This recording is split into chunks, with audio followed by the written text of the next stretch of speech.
Hi, welcome to Cubs and Culture for January 14th, 2018. Because I'm on something of a Western kick, I decided to rewatch Brokeback Mountain. This movie is extremely hard for me to watch. I only watch this is only like the third time I've seen it ever, even though it's probably one of my favorite films of all time. One thing I do want to stress about it, I don't actually think of this film primarily as a queer film.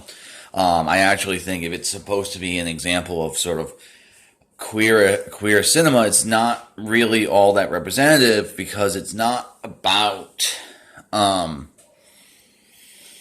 it's about a very specific type of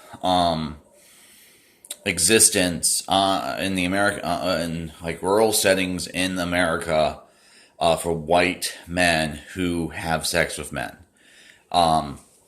It's not even all that clear that the Delmar and Jack Twist, the two main characters, who it's just a love story between them. It's not even all that clear that they are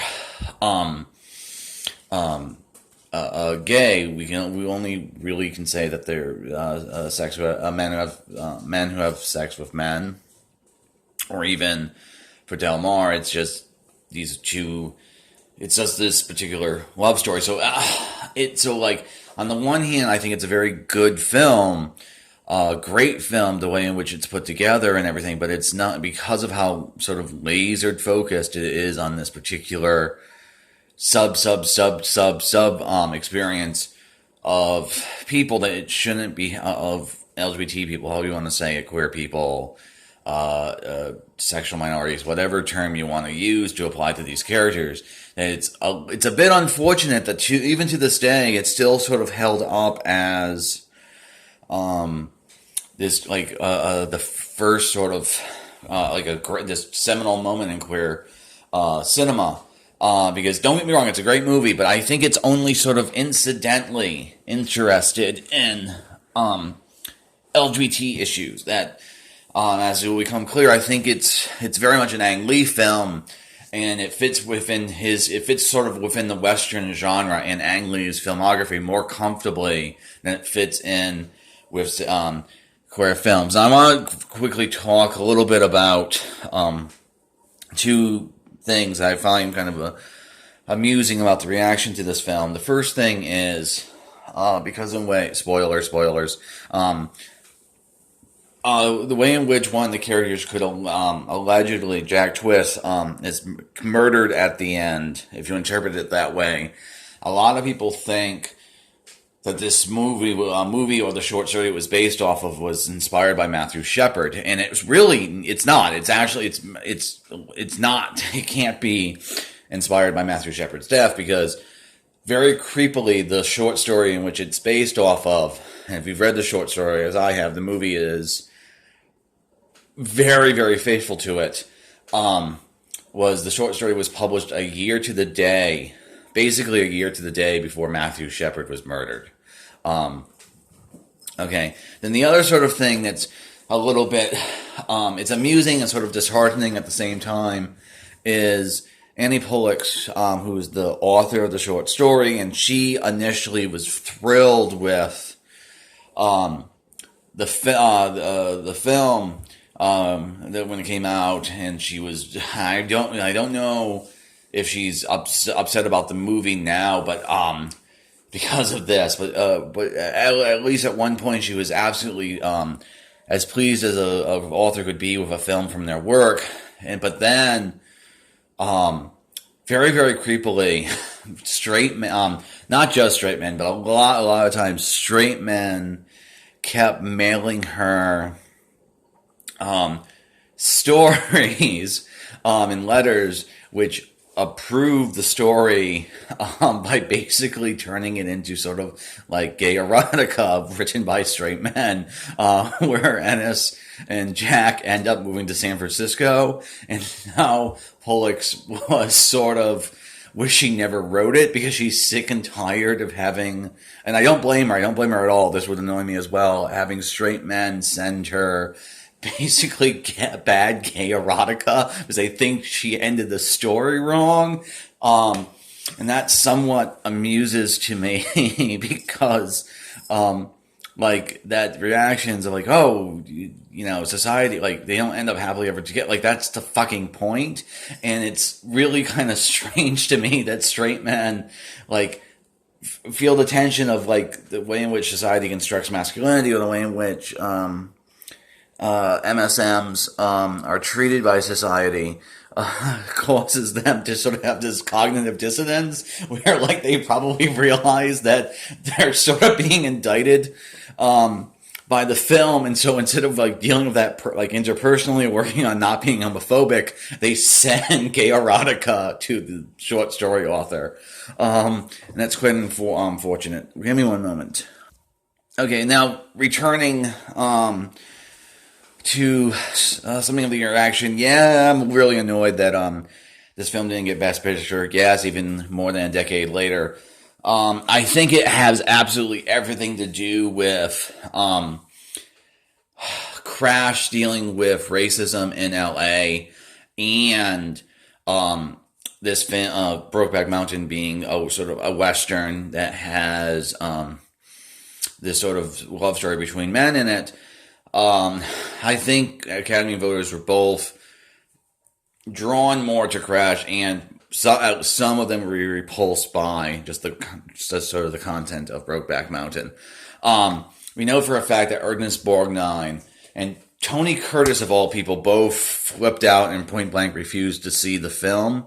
Okay, so let me quickly talk about something. A lot of times this film is held up as sort of like the first gay Western, or the first major movie from an American studio would have a gay love story, or first film to get Oscar attention that had sort of queer content. And of course, that's not true at all. You have, for Westerns, you have this very interesting movie from 1959 called Warlock, which is a sheriff story. And one of his hired guns, who sort of ends up being the villain of the piece, comes across as stereotypically like a queen, like a stereotypically jilted queen. And it stars Henry Fonda. You have that. You also sort of have Midnight Cowboy from 1969, which is a damn good movie. One Best Picture. It's about a male prostitute who's really bad at his job, and that he doesn't. It takes him almost 3/4 of the movies before he actually gets paid. He ends up, he wants to be a gigolo and service female clients, but eventually, because he's desperate enough, he ends up servicing a male client. So you have that, and the movie sort of also juxtaposes sort of the alleged, like the way in which cowboy imagery can be sort of appropriated as sort of gay erotica, or the way in which the cowboy as a figure is both, sort of traditionally masculine, but also sort of like, it's a little bit like campy, right? This kind of Tom of Finland-esque nature for the cowboy figure. Then, of course, there's stuff like My Private Idaho, which is a movie starring Keanu Reeves, which is a gay love story, etc., etc., etc. So, like, one of the things I really like about Brokeback Mountain is in some ways, yeah, it was sort of the first movie made with A-list actors and an A-list director and A-list screenplay people. But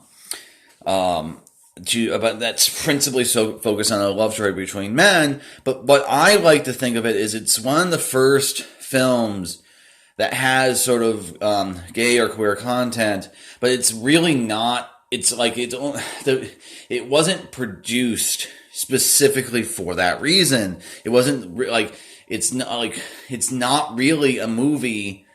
Like, in a weird sort of way, this movie is not for the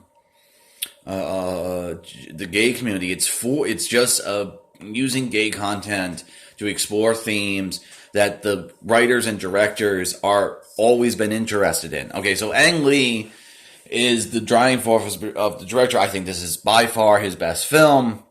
And if you go through his films, at least up until this point, I haven't I haven't. The last movie I saw by him was Life of Pi, which has a slightly different central theme. But Ang Lee has always been interested in. This is the main theme in Sense and Sensibility and Ice Storm and Brokeback Mountain and Hulk and Crouching Tiger, Hidden Dragon. The way in which societal roles kneecaps people for being able to express their heart's deep, sort of their deepest desires, and the way in which society keeps people away, soulmates away from each other because of societal expectations. This is infused throughout his entire early filmography, and you can find star-crossed lovers where one of them dies in every one of his films. And so I don't like. So one of the things I really like about this movie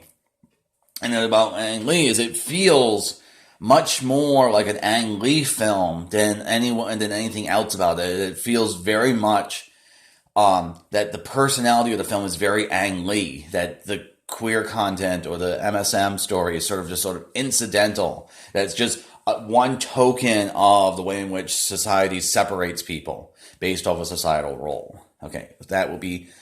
That's good for part one. I'll see you in a bit.